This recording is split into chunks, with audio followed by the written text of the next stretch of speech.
And good morning to you, Saint Lucia. As always, such a wonderful pleasure to have you here with us on the National Television Network.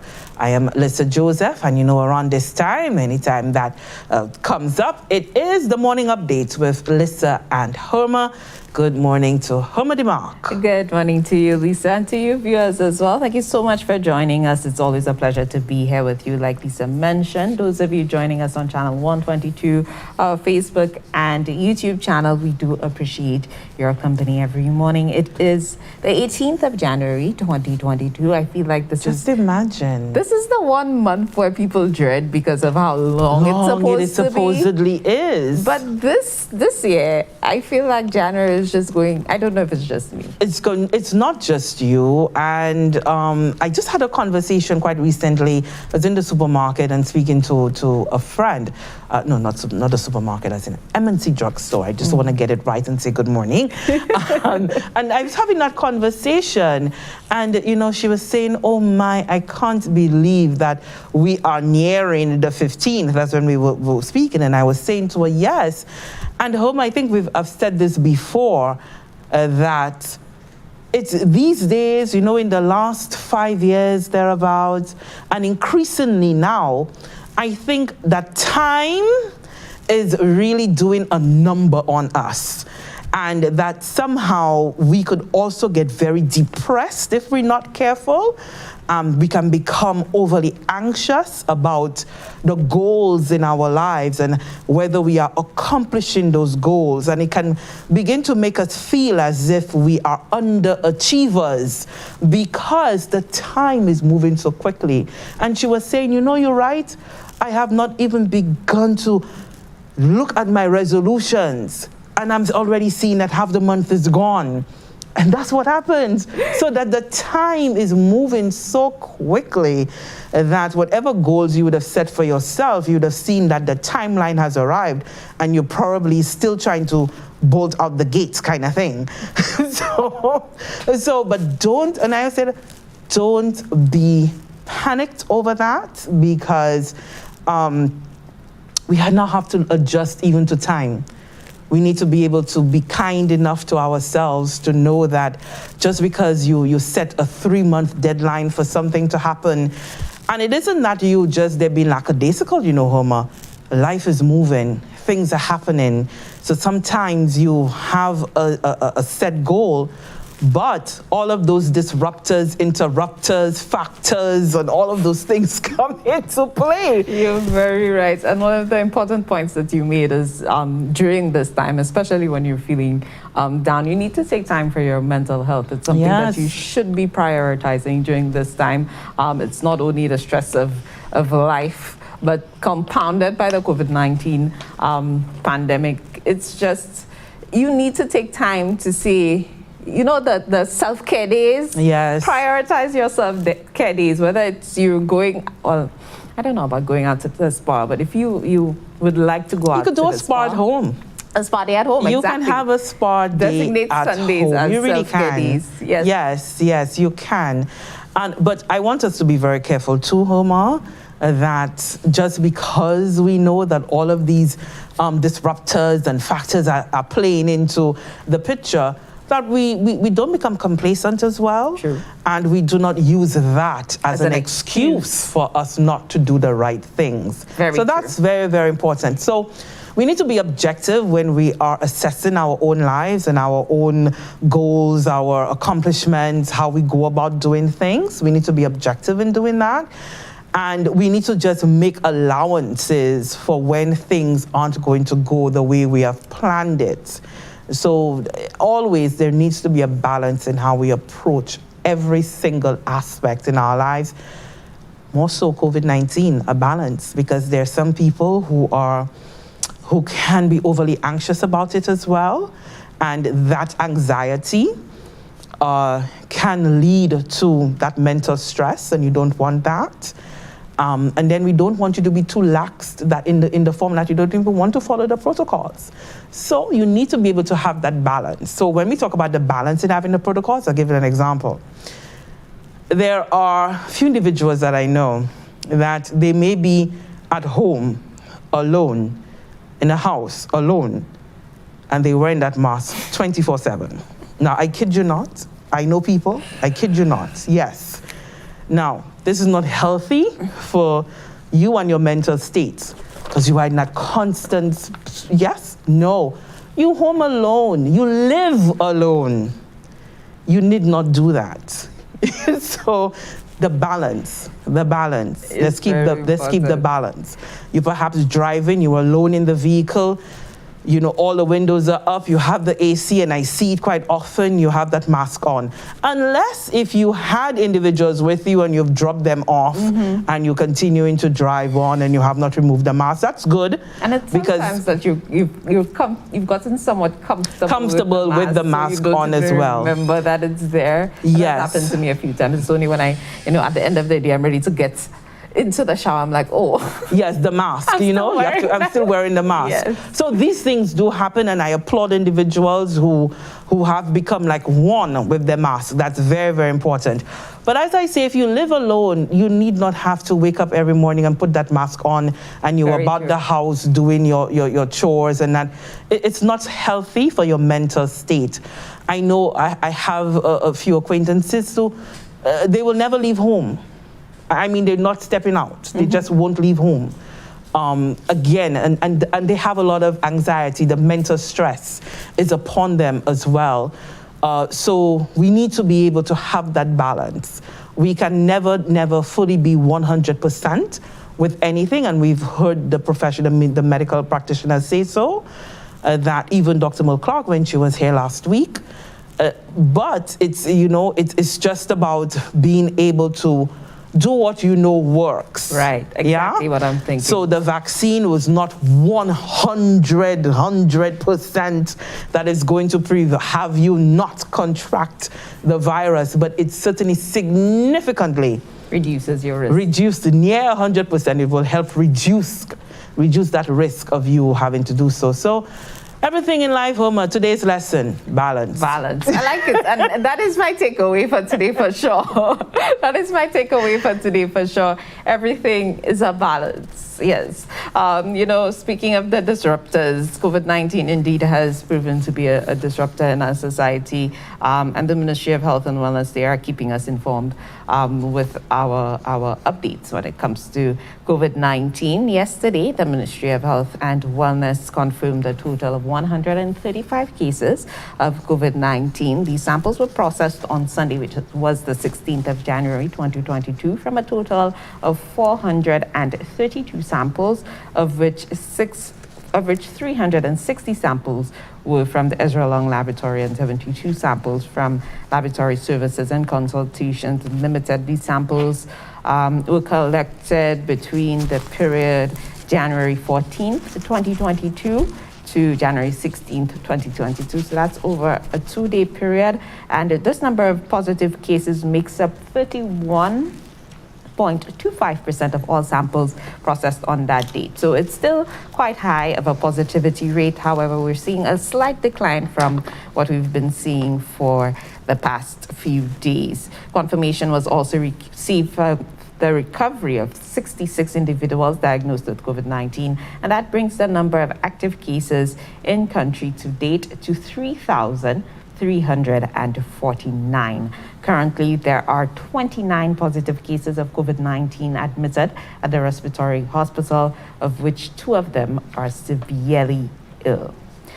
If you are looking to get vaccinated today, you can definitely do so. Vaccination continues today at the Grosley Human Resource Center, the VA for RC Parish Hall as well. You could check them out for vaccination. That's the Larry Shoes Constituency Council and People's Discount on Victoria Street, and that is from 9 a.m. to 4 p.m. You can get vaccinated. So that was the update from the Ministry of Health.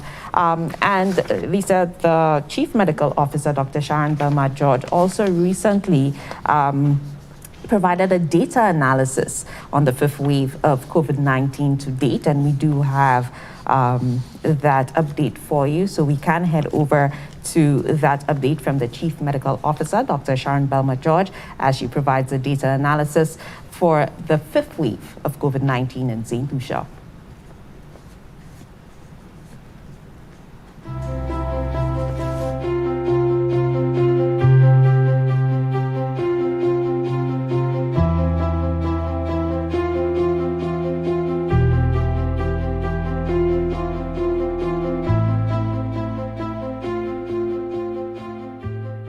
As of January 15th, 2022, St. Lucia has diagnosed a total of 17,222 cases in country, with 3,280 active cases presently.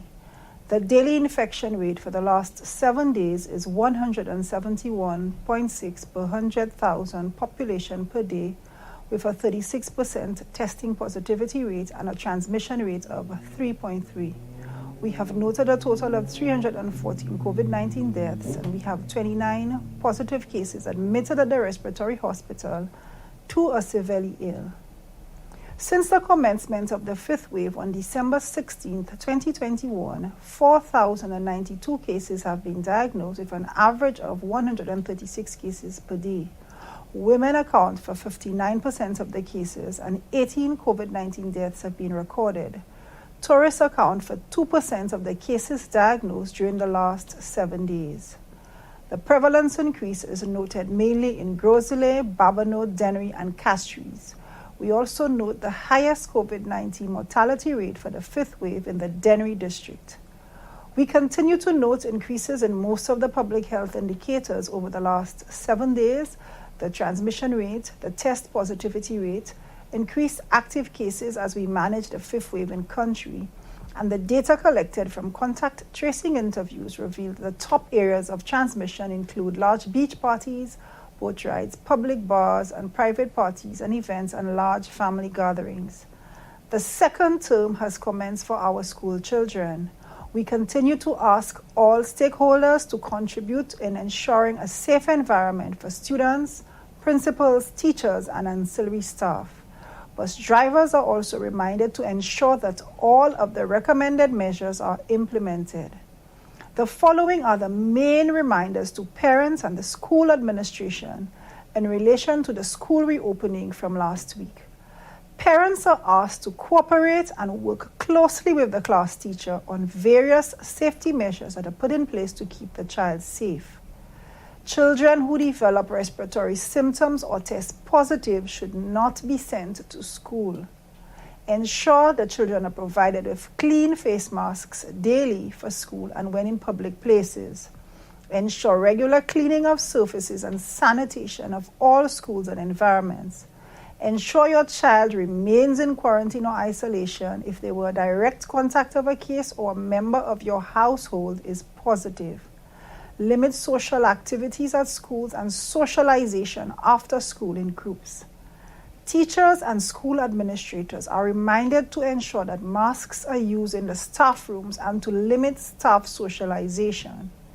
Encourage vaccination of children 12 to 17 years old, teachers, and school support staff. The Pfizer, AstraZeneca, and the Johnson & Johnson vaccines are available at the various wellness centers and advertised vaccination sites. These vaccines have been proven to be safe and effective in protecting persons from developing COVID-19, its severe forms, complications, hospitalizations, and death. The booster vaccines are available for persons who have been fully vaccinated for over 6 months. Everyone who has not been vaccinated is urged to get vaccinated urgently.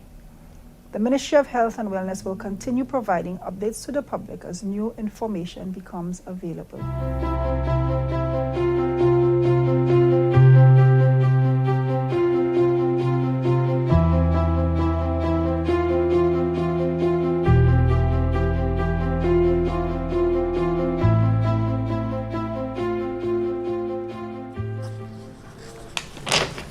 And that's the Chief Medical Officer there, Dr. Charan Belma-George, reminding us that vaccination, of course, is one of the ways that we can keep ourselves safe amidst the pandemic, lowering our risk of contracting and getting severe forms, complications, hospitalizations, and even death from COVID-19. And as you know, we do have, like she mentioned, the Pfizer, AstraZeneca, and Johnson & Johnson vaccine. So if you're looking to get vaccinated, of course, you could do your research and make your choice as to which one of those that you would prefer to take.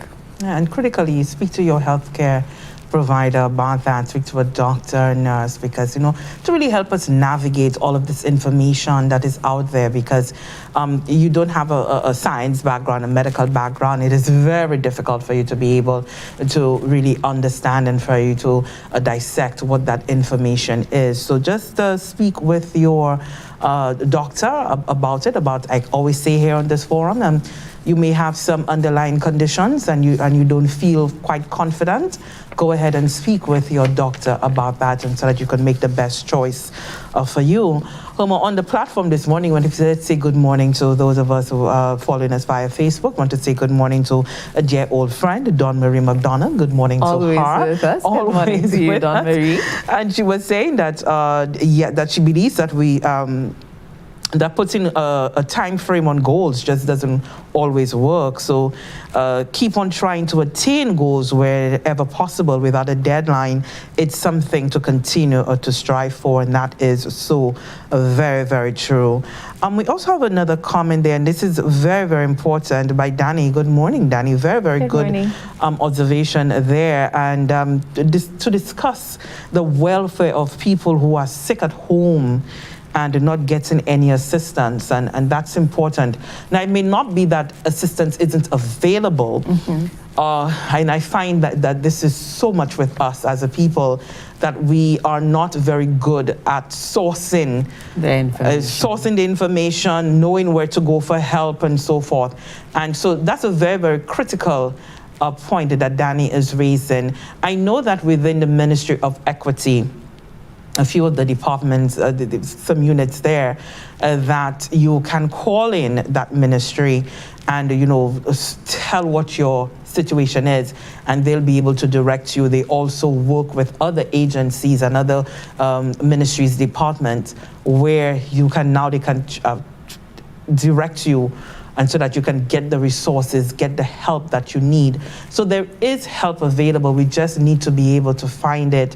I know within the Ministry of Health itself, for persons who are perhaps sick with COVID-19, for example, at home, that they do have individuals who are calling in where it's very, very severe. The house visit is going to be done, and so the help is there. The difficulty, Homer, is that, these units and agencies and departments, they only have so many number of staff. Yeah? So it's difficult for you to be able to get to everyone. And if you do not know of a situation, you cannot respond to that situation. So which is why it is important whether the individual themselves reaches out, or if you are a neighbor, you're a family member, whatever it is, you know of someone's situation, you need to allow the relevant authorities to know about it in order for something to be done. So we, on our end, Homer, let's just say that we will also reach out to some of those very departments and agencies so that we can bring them on and they can discuss with us quite thoroughly the programs that are in place and how individuals can receive help as well. Very true. Yes, so thank you so much, Danny, for that. We'll be working on that from our end. For sure. And just for persons thinking about it, the community nursing service, like you mentioned, within the Ministry of Health, is a great place that you can contact. And you can also give the Ministry of Health a call, and they would be able to direct you if your case is something that you require emergency. You could give them a call at 468-5303 or 468-5304. These numbers, ask for the community nursing service. They should be able to direct you. Let's give those again. Sure. So quite slowly. So for the Ministry of Health, yes, I always need that reminder with numbers, because people tend to want to take it down. So you could contact the Ministry of Health at 468-5303. That's 468-5303 or 468-5304. Yeah. Within that update from the Ministry of Health, the Chief Medical Officer, one of the things that she did mention is the reopening of school. And last week was the first week that school was reopened for face-to-face interaction. She did make note to the bus drivers to ensure that they're staying within protocols, ensuring that they're playing their part, and also to parents. She spoke to parents to cooperate and work closely with their class teacher for safe measures to be put in place for their child, and also mentioned a number of things that parents should look for when it comes to their child, especially respiratory symptoms or signs of illness, that the child should remain home. And that's something that we've been saying, ensuring that if your child is sick, you're not sending their child to school. And we know very early on in the pandemic, we did see a few cases of that. So they are appealing to parents to play their part to assist in the management of COVID-19 within the schools as well. Yeah, it's so very important to keep that school environment safe. And the Ministry of Education did hold a press conference yesterday, Monday, 17th January, to discuss that return and to sort of look back on the week and see were there any sort of hurdles, how to overcome those. So we want to go to that. We will play you the press brief in its entirety so that you get a full understanding of what the position of the Ministry of Education is alongside the Ministry of Health when it comes to classroom instruction. On a daily basis, we are inundated with phone calls, text messages. People meet you on the streets and they stop you and they want to know what is the situation as it relates to children attending school amidst a spike in the COVID numbers. And we have been engaging in dialogue with the various stakeholders. We've been collaborating with the Ministry of Health on a daily basis. We held a meeting with the St. Lucia Teachers Union on Friday of last week. And I'm just coming out of a cabinet meeting. As a matter of fact, I had to be excused out of the cabinet room to be here to interface with you and to help put information in the public domain with a view to appeasing and allaying the fears of the wider St. Lucian community as it relates to children being in school. The Ministry of Education, after having analyzed the situation that is before us, and after much consultation with the Ministry of Health, we have taken the decision to keep our children in school for the time being. We believe this is the best decision in the circumstances. The situation with COVID is a very, very dynamic one. And the situation can change in a space of a few hours. If at all the situation in country worsens, we will have absolutely no hesitation to close schools. But we're saying, given the data that is before us, given the deliberations we've had with the Ministry of Health, we believe that it is still the best decision to keep the children in school for the time being. We know there are a few schools that have been impacted. There are a few schools where both students and teachers have been impacted, but we do not believe that has happened on a scale to close down the entire school system, which would cause us to have approximately 28,000 children at home for the time being. I would have said previously that COVID has proven to be a disruptor. It's a game changer, not just for the education sector, but for almost every facet of human endeavor. And St. Lucia as a country has not been spared. These are very challenging times for us, but we have to summon the courage to make the tough decisions. And I need to place on the record that for the Ministry of Education that I lead, and by extension the government that I'm a part of, priority number one for us is the health and safety of our children, the teachers, the principals, and the ancillary staff we have at the various schools. So at no time will we be compromising on the safety of the school family. But given what we've been told by the Ministry of Health, when they crunch the figures, what they anticipate, as I said, we believe for the time being, our children should remain in school. But if tomorrow the Ministry of Health would come to us and signal that there has been a change in the national dynamic and it warrants for schools to be closed, we will have absolutely no hesitation to pull the children out. But for the time being, we believe that the school is still the safest place for our children to be. And I'm sure when our Chief Education Officer, Dr. Meyer, comes to the microphone, she would put that into a much better perspective for you.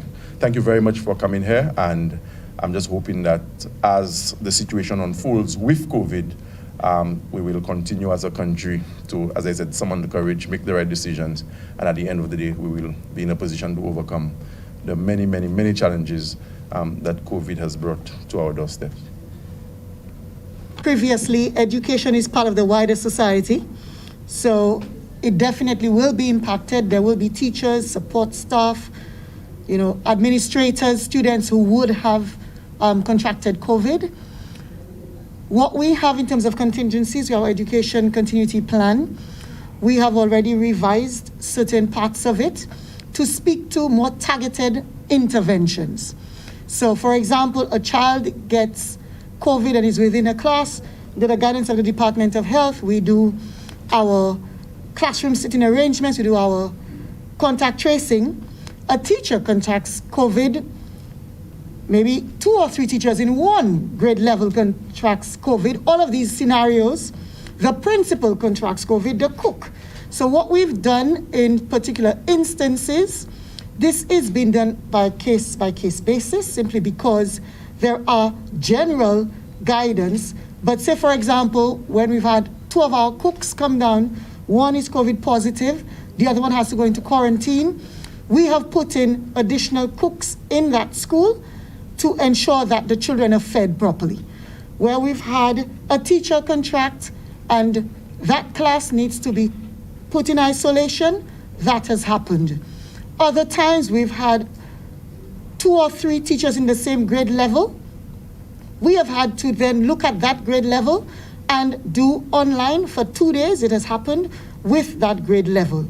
Other times, other situations have happened. So it is really on a case-by-case basis. We are very pleased that many of the schools themselves have developed with us contingency plans in terms of past teachers, retired teachers who are on their books in the event they were to need support. We have also looked at our districts, because in our districts we have other team members who are numeracy literacy coordinators to support continuation of education. As the minister mentioned previously, in the event we need to close a particular school or a particular class, we would do so, but we would make our utmost to ensure that there is effective and quality learning, and as best as we can to provide additional personnel, additional human resource within our limits to ensure that the children remain at school. Thank you. The Chief Education Officer and the rest of our team from Ministry of Education, and to also thank the press for being with us this afternoon. We all would appreciate that our children need our care and protection. And you would agree with me that the situation that our children are faced with today is not their fault.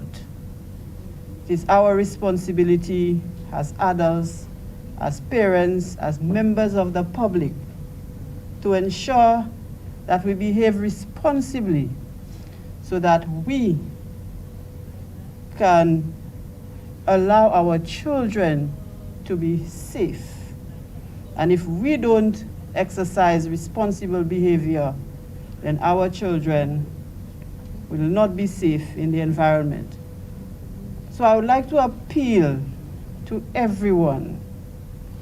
Let us all exercise behaviors that we would want our children to emulate.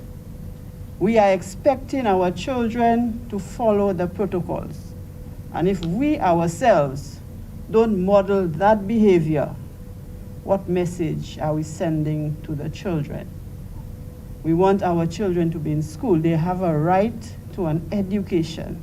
And so as parents, as members of the public, I appeal to all of you to work with the Ministry of Education so that our students will get the quality of education that they deserve. If you speak to our children on the ground, they will tell you, I want to be in school.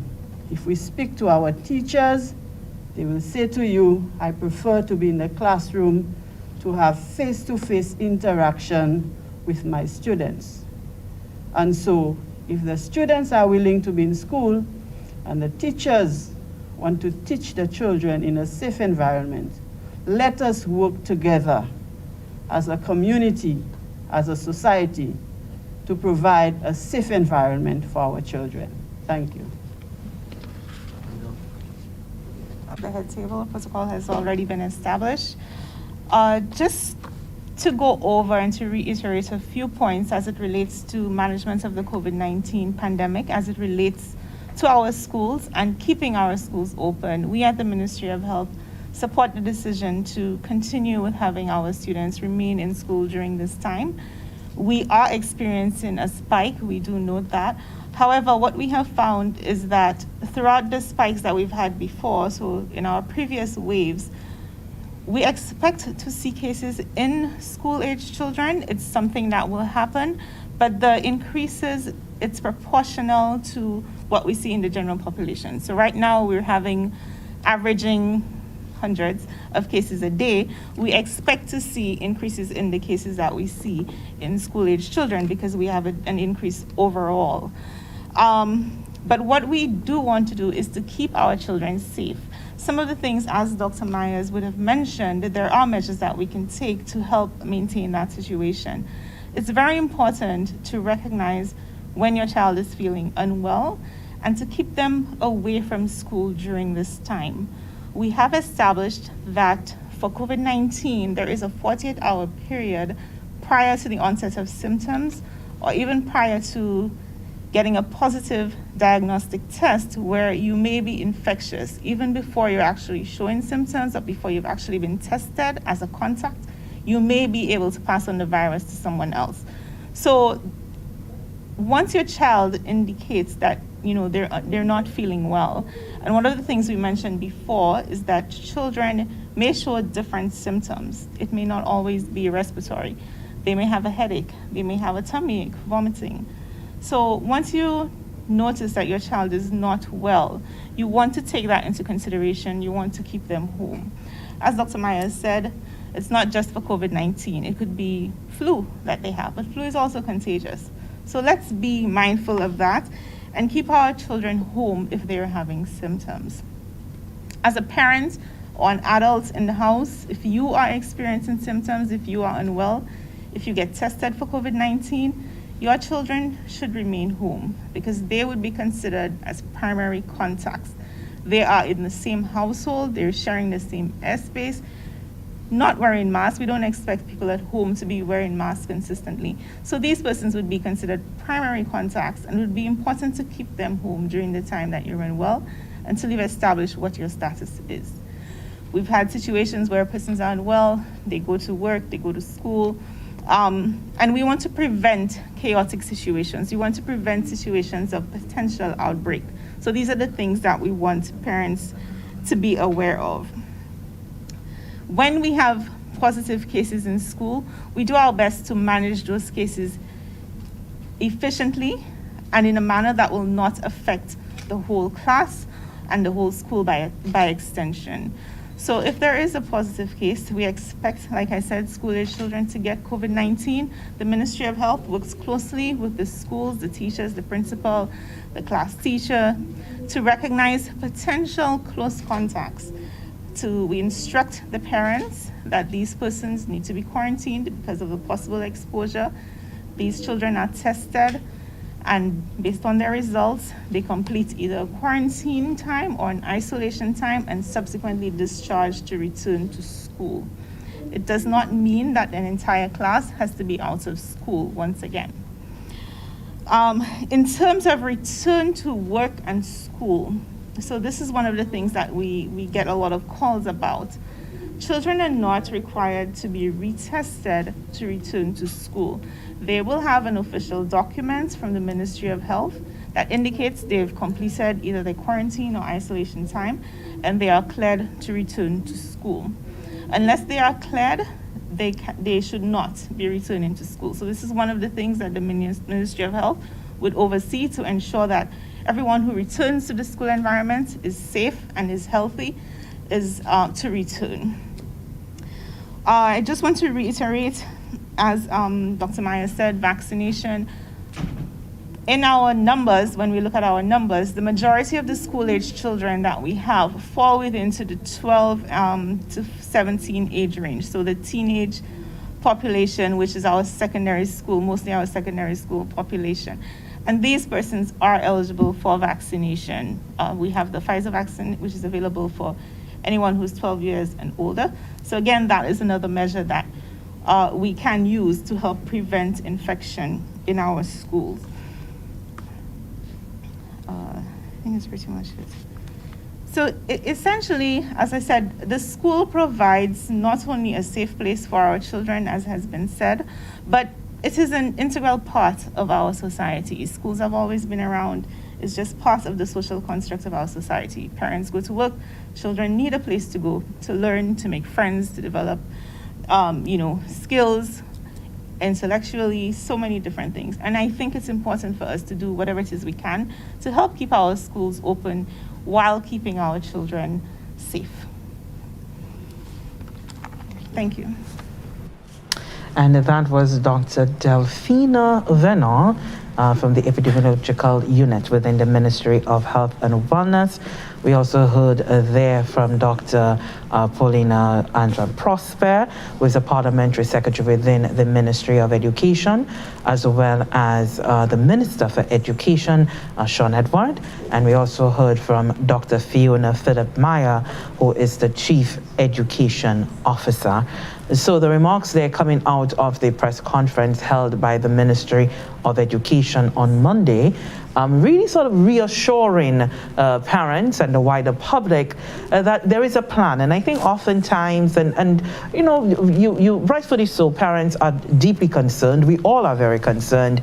We see those rising numbers, and not just for students at school, but just moving around your day-to-day life. The numbers have skyrocketed. So even just coming to work, there's a lot of trepidation on the part of adults as well about coming into the workspace and so forth. So understandable there for the concerns about children. The Chief Education Officer really did outline that the plan also incorporates the strategic plan that the ministry has, a response plan, because teachers are ill. Let's face it, because they're part of the community, the society. People will get infected, so teachers who are infected and they are out. That means classrooms and children are being, will be without that teacher. But the contingency planning is important, and so they do have available retired educators who can assist educators within the system who are not in the classroom, like those numeracy literacy district officers who can now come in and fill that gap and so forth. So there is definitely a comprehensive response plan. And Homer, I'd like to think of it as being, we can't stop everything every time that we're having this spike in COVID. We really need to learn as adults as well for us to reduce on our risk behavior. That's very important, reduce on the risk behavior, so that we can continue to do those very meaningful things in life, such as going to school and being able to go to work so that you can earn a living and so forth. So it is important for us to understand how we must really coexist with COVID, and we can't really shut the doors every time we are seeing those rising numbers. Very true, Lisa. And again, that speaks to our lesson for the day, maintaining the balance and understanding and striking the balance. In addition to that, that is some of what they spoke to were protocols and strategies that are in place on the ministerial level. But we know individual schools are also putting in measures just to ensure that their children are safe. And we know some schools are being very proactive with that. I know that there are certain schools that require students to have at least 3 masks on a daily basis, because the nature of children, a mask may get lost, a mask may get dirty, and so they monitor and ensure, and just for their respiratory well-being as well, they ensure that the masks are changed regularly throughout the day for the children within the school setting, the seating. When it comes to the children, they take extra precaution and care when it comes to that sanitization.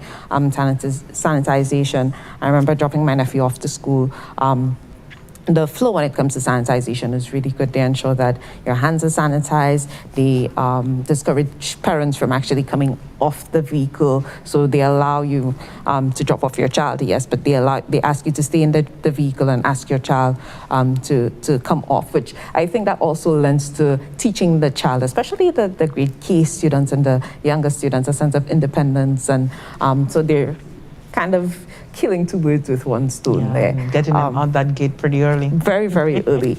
So the schools are being very proactive also in ensuring that they have their very own protocols, and they're asking for parents to play their part as well. Because when it comes to COVID-19, I think that's one of the things that we've learned. It really is all hands on deck. Everybody needs to play their part to ensure that we're maintaining, again, that balance. And going back to that conversation with Dr.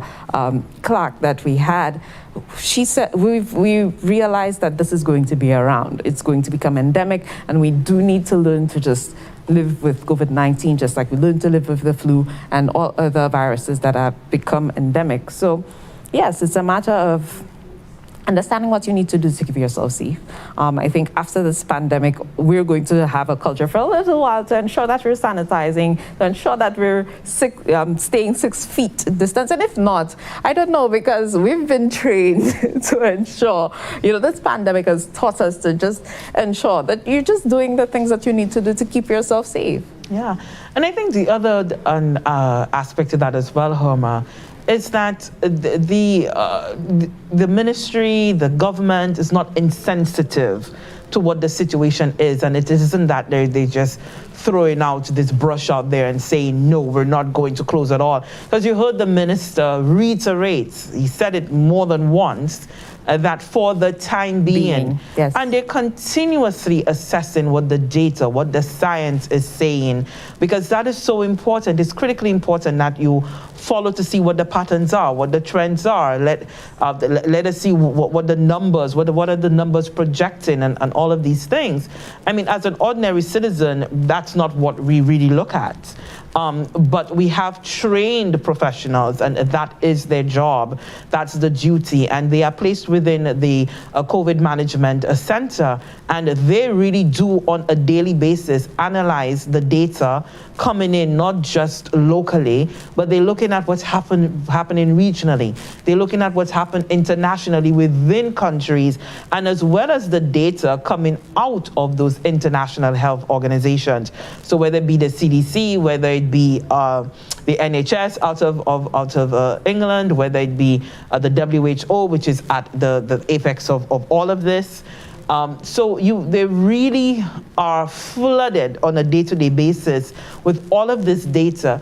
And now doing an analysis, a thorough analysis, they can now juxtapose that with what we're seeing here on the ground. Mm-hmm. And they can now use that data to really fashion how we respond.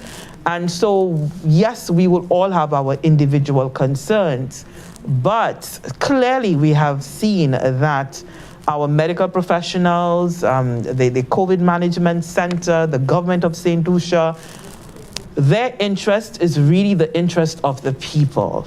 And I don't believe at all that there's going to be any form of compromising of the health and safety of St. Lucians. So the data, the science is really guiding what is done on a day-to-day basis, as the minister indicated. And so if needs be, because, and he said it, Homer, that within an hour, within half hour, things can change. Mm-hmm. And then a decision will now be made to respond to what that situation that has arisen. But for now, it is showing that while we may be averaging in 135 cases, I believe, a day, and then you break that down as to where exactly those cases are on island. You're looking at the age range and so forth. And the percentages, right? The age yes, and all of those, because there are many factors you have to look at when you're beginning to make those decisions. Mm-hmm. And so the data would show you that, okay, so then the risk now to children, to students, very low at this time. Mm-hmm. And so you can keep them at school at this time. Right. At this time, because this is what it shows for now. But you never know. Tomorrow, later on, when the numbers may come in, later on today, you don't know. it may change everything, but COVID has shown us that we really, and the often, on the spiritual level, we say that we don't know what's going to happen tomorrow and so forth. You just really have to live the sort of in the now. COVID more than ever is showing us how to live in the now. Very it's just true. now, just this very second. It's very frustrating, the situation we are in when it comes to the COVID-19 pandemic. But the lessons, the takeaways that, we've had, the opportunities that you've had to learn within those 2 years also are quite vast. And it's just a matter of identifying the lessons and keeping them for yourself, because there are lessons. They really, really are. Collaboration, patience, learning to manage your anxiety, learning to again, live in the now. The health aspect, ensuring that you're sanitizing and you're just generally staying safe, because whether or not we're in the COVID-19 pandemic, these are measures that you can take to ensure that, you're not transmitting any other virus that may be endemic, that you're not getting the flu. So flu season, when flu season comes around, what you ought to be doing. These are things that I want to protect yourself. Yeah. And also on the school level as well. I mean, the minister mentioned 28,000 students on island, but they all are not going to school all at the same time. Very good point. And that's important as well. Very good point. So you do have those staggered days for face-to-face instruction at the schools. There are some schools that can take full classrooms and can take the full grades all at once. And others, they can't because of size and so forth. And so they do the alternate days. You're doing a blended of coming in and doing online instruction as well, or taking home or lots of homework and so forth. So it is not just 28,000 the children every day shuffling out the door. That in itself would be a chaotic situation. But again, that strategic planning, really taking that into consideration, and now fashioning a plan that is really going to keep everyone safe. So, indeed. Lisa, just before we head out, today is the 18th on the Nobel Laureate Festival calendar. It is one of the activities, the staple activities, which is the Derek Walcott Lecture taking place this evening.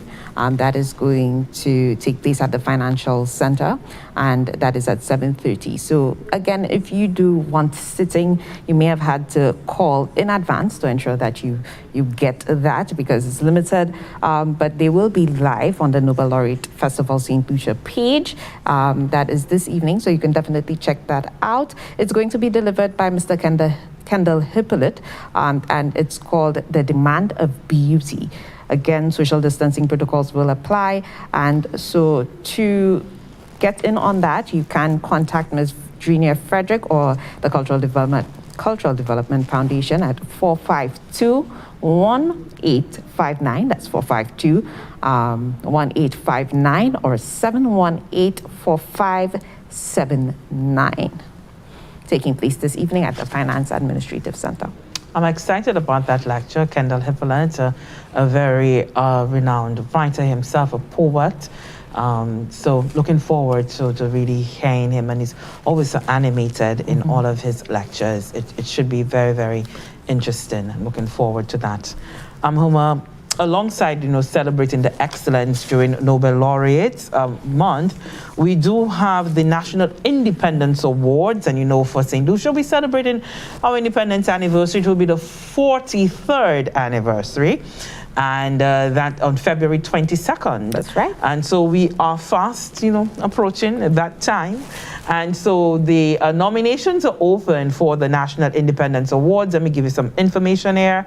So it's open, of course, to St. Lucians here, as well as in the diaspora.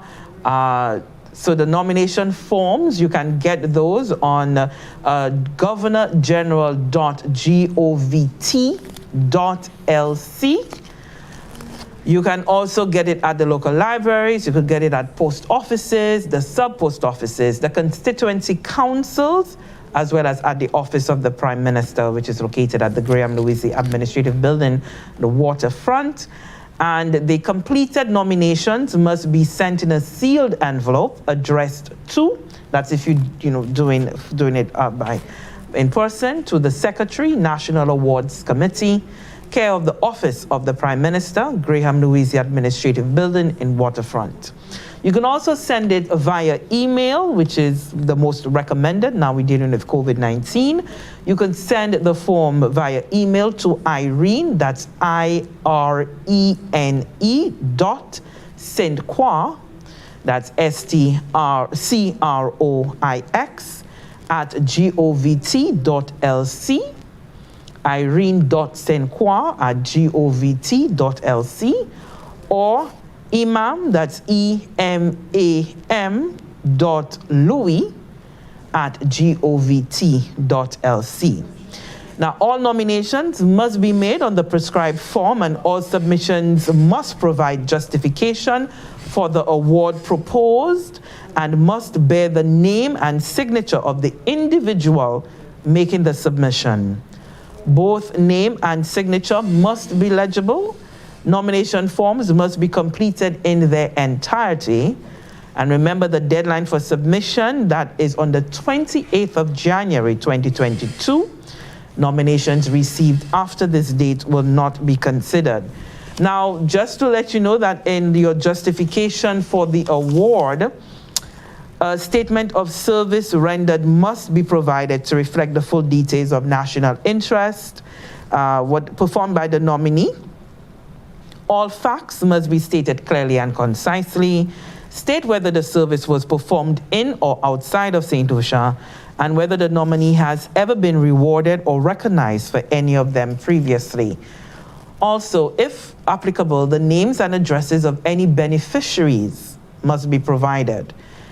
Also note that simply providing a curriculum vitae is not sufficient. A nomination submitted without the statement of services rendered will not be considered. So just remember the deadline is January 28th. So the National Independence Awards, lots of St. Lucians. We hear the anecdotes all the time. We hear the stories, references being made to people who are making a difference. They're unsung heroes within the society. And this is the opportunity now for you to be able to tell that person's story for them, get them, nominate that individual, put them in that chance box, if you will, for them to get that national award so that they can be recognized, duly recognized for all that they're doing for St. Lucia. Indeed, very important. So ensure that you participate in that. And those awardees or the winners of those awards are usually announced on Independence Day, but then after then, yes, there's a conferment a ceremony that's held at Government House. Yes. And, that's always, there's a lot of fanfare before COVID-19. That fanfare, the individuals come up, you can see them, they now get their insignia. And remember, the conversation that I had with the president of the awards committee, Mauricia Thomas Francis, and she's indicated that individuals, the awardees now can use honorable before their names. And that as well just speaks to that sort of honor that really comes with the awards. Honorable Huma Demark, you can hear? Honorable Huma Demark, I absolutely can hear that. So Huma, I will nominate you. That's not what I was saying, Lisa. Wait for me now, wait for me. I will nominate you when you have gotten Demark designs off the ground. And you've donated and done designs for, we've had that conversation before. I always walk into Anyone who watches us, they know that we've had that conversation I always before. walk into it. So, Huma Demark, make no mistake, you on my radar. Now, there are a few things you need to do in order for you to be able to, not that you're not deserving, I agree. There are a few like things the that I need to ensure that I meet the criteria. What the rules have stated there? Yes, great. So, yes, you deserving. You still have a little distance to go. I have a way to go. Don't worry. But you're on my radar for nomination.